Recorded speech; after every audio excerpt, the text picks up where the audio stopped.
Subscribe now and press the bell icon. Never miss an update. Hello everyone, welcome to our YouTube channel. मेरा नाम नेहा है। मैं आपको EVS के यहाँ पे कुछ इंपॉर्टेंट पॉइंट पढ़ाती हूँ, यानी लेके आती हूँ आपके लिए ईवीएस के कुछ इंपॉर्टेंट चीज़ें। तो आज का हमारा जो इम्पोर्टेंट टॉपिक है वो है हमारा फूड। तो आज हम फूड से रिलेटेड बातें यहाँ पे समझेंगे और क्या कहाँ से उनके एग्जाम में क्वेश्चन आते हैं। तो ठीक है, हम बात करते हैं। जिन्होंने सीटेट का एग्जाम इस बार दिया होगा उन्होंने देखा होगा कि विदेशी द्वारा लाए गए मसाले और सब्जियों से भी एक क्वेश्चन उसमें था। वो क्वेश्चन हमारा था कि मिर्च कहाँ से लाई गई है। तो मिर्च जो है वो हमारी पुर्तगाली लोग लेके आए थे, ये हमारे दक्षिणी अमेरिका से लाई गई है। ठीक है, दूसरा भी हम समझ लेते हैं। भिंडी, गोभी और मटर ये हमारी अफ्रीका से लाई गई है। नेक्स्ट है हमारा चाय। चाय हमारी आसाम की है, भारत की है। ठीक है, पूछ लेते हैं सोयाबीन कहाँ से आई है, यानी किसके द्वारा लाई गई है। तो सोयाबीन चीनी लोगों के द्वारा लाई गई है। संतरा और बेर ये दोनों फ्रूट हैं, ये हमारे भारत के ही हैं। बैगन, मूली, पालक, सेब, करेला और मेथी ये भी हमारे भारत के ही सब्जियां हैं। तो ये कुछ इम्पोर्टेंट यहाँ पे सब्जी और फल थे जो विदेशियों द्वारा लाया जाने वाला भाग।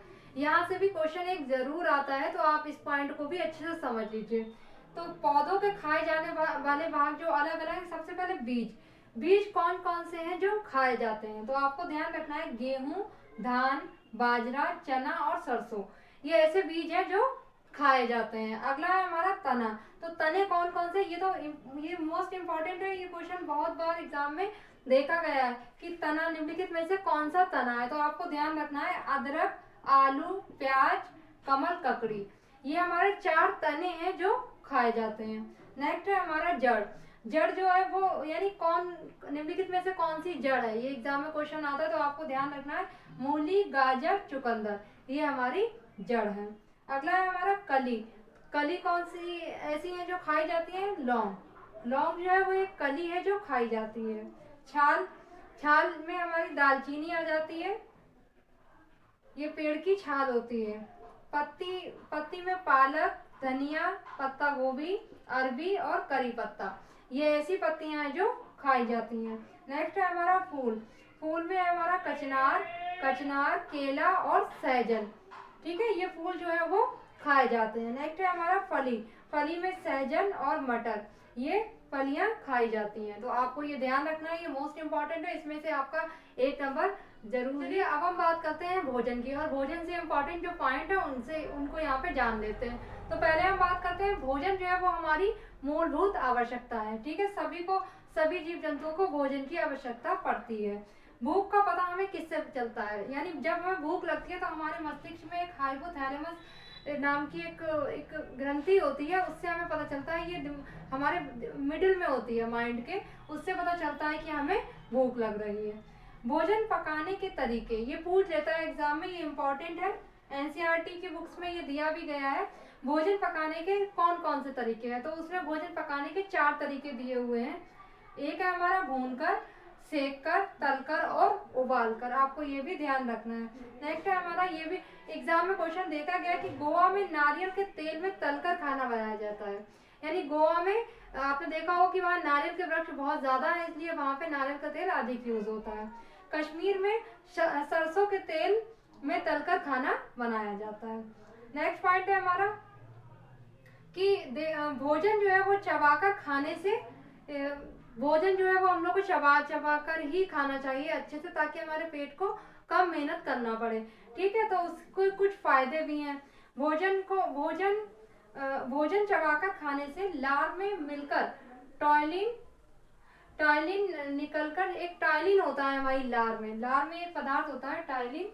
तो अगर एग्जाम में ये क्वेश्चन पूछ ले कि लार में कौन सा पदार्थ पाया जाता है, तो टाइलिन।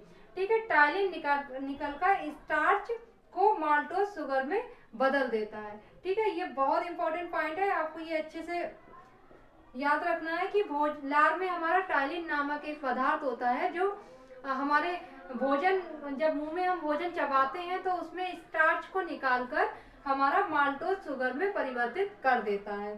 ठीक है, इसी वजह से माल्टोस शुगर के कारण भोजन हमें मीठा लगने लगता है। ठीक है, अगला एक इम्पॉर्टेंट यहाँ पे एक चीज और इम्पॉर्टेंट थी जो कि मिड डे मील की शुरुआत शुरुआत कब से हुई? तो सुप्रीम कोर्ट के ऑर्डर से मिड डे मील की शुरुआत 28 नवंबर 2001 को की गई। कक्षा 1 से लेकर 8 तक के सभी बच्चों को पका हुआ खाना।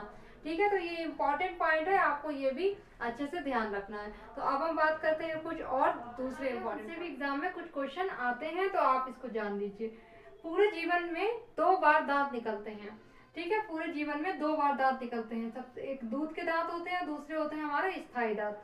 तो दूध के दांतों की संख्या होती है वो होती है 20 और स्थायी दांतों की संख्या होती है 32।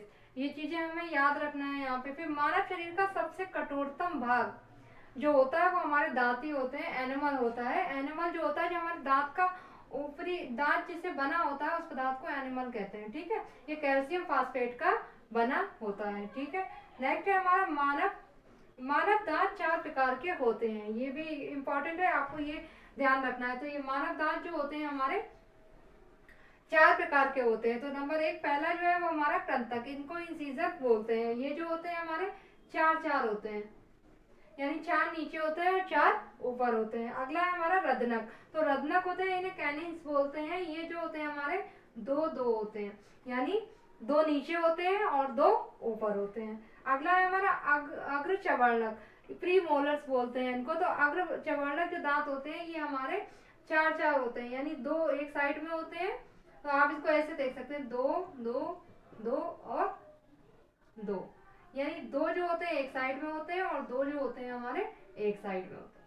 ठीक है, नेक्स्ट है हमारा चवर्णक, इसको मोलर्स बोलते हैं। ठीक है, तो मोलर जो होते हैं ये हमारे होते हैं 3, यानी 3 एक साइड में होते हैं और 3 अगली साइड में होते हैं। फिर 3 नीचे होते हैं और 3 जो होते हैं वो नीचे और 3 ऊपर। तो आपको यहाँ पे ये कुछ इंपॉर्टेंट चीजें थी, इनकी संख्याएं थी, ये याद रखना है। अब हम बात कर लेते हैं दांतों के अध्ययन को क्या कहते हैं। ओडोंटोलॉजी, दांतों के अध्ययन को ओडोंटोलॉजी बोलते हैं। ठीक है, तो ये कुछ दांतों से संबंधित कुछ इंपॉर्टेंट पॉइंट हो गए। आप ध्यान रखिए कि शायद इनके दांतों के प्रकार पूछ ले या दांतों की संख्या पूछ ले कि हमारे रदनक दांत कितने होते हैं। तो रदनक दांत जो होते हैं ये दो ऊपर होते हैं। बात करते हैं जीभ की, तो जीभ में भी कुछ इंपॉर्टेंट चीजें जो एग्जाम में आ जाती हैं, हम उनको यहाँ पे समझ लेते हैं। तो जीभ के बाद हम कहते हैं कि जीभ पर 4 तरह की 9000 से 10,000 श्वास ग्रंथियां पाई जाती हैं। ठीक है, तो ये पॉइंट आपको इम्पोर्टेंट है, ध्यान रखना कि जीभ पर 4 तरह की श्वास ग्रंथियां होती हैं। 4 तरह की, जो एक मीठे का पता करती हैं और नमकीन का पता करती हैं, खट्टे का पता करती हैं और कड़वे का पता करती हैं। तो इन चारों तरीके की 9000 से 10,000 श्वास ग्रंथियां पाई जाती हैं। ठीक है, जीभ के अगले हिस्से पर स्वाद का सबसे अधिक पता चलता है। जब हम कोई चीज का स्वाद जानना चाहते हैं तो हम जीभ से अगले हिस्से से ही चक्कर देखते हैं, जिसमें सबसे ज्यादा पता स्वाद का चलता है। जीभ के आगे के भाग से मीठे, बीच के भाग से नमकीन और बगल से खट्टा तथा पीछे के भाग से कड़वे स्वाद का पता चलता है। तो यहाँ पे मैंने कुछ आपके लिए चित्र से समझाया है यहाँ पे कि ये जीभ है, जीभ का आगे का जो भाग है इससे यहाँ पे मीठे का पता चलता है, और ये साइड वाले जो पार्ट है ये और ये इससे पता चलता है नमकीन का। ठीक है, और ये बीच का ऐसे करके ये जो भाग होता है इससे पता चलता है खट्टे का, और ये पीछे का जो भाग होता है इससे पता चलता है कड़वे का। अब यहाँ पे 2-3 पॉइंट और इम्पोर्टेंट है जो एग्जाम। नमक अचार को तथा चीनी आम पापड़ को सुरक्षित करने हेतु प्रयोग किया जाता है। अगला है हमारा हरा धनिया। हरा धनिया कैसे सुरक्षित किया जाता है, ये एग्जाम में देखा गया क्वेश्चन। तो गीले कपड़े में रखकर किया जाता है। नेक्स्ट है हमारा प्याज और लहसुन। तो प्याज और लहसुन को हम हवा में रखकर सुरक्षित रख सकते हैं। आपने देखा होगा कि प्याज और लहसुन को अगर भर के हवा में रखकर सुरक्षित रख सकते हैं। आप लोगों ने देखा होगा कि अगर लहसुन और प्याज को हम कहीं ऐसी जगह पे रख देते हैं जहाँ पर हवा ना पहुंचे तो उसमें पत्तियां निकल आती हैं। ठीक है, तो इसको हवा में रखकर हम सुरक्षित ऐसी जगह पे रखना चाहिए जहाँ पे इनको हवा लगती रहे। तो ये कुछ इंपॉर्टेंट चीजें हो गई आज के हमारे टॉपिक की, तो आपको ये ध्यान रखना है और इनको अच्छे से आप रिवाइज करते रहें, आपके एग्जाम के लिए ये इम्पोर्टेंट है। तो अब आपको मिलते हैं नेक्स्ट वीडियो में नए टॉपिक के साथ। जब तक के लिए अपना ध्यान रखें। If you like the video, please click on the like button, write a comment, and subscribe to my channel.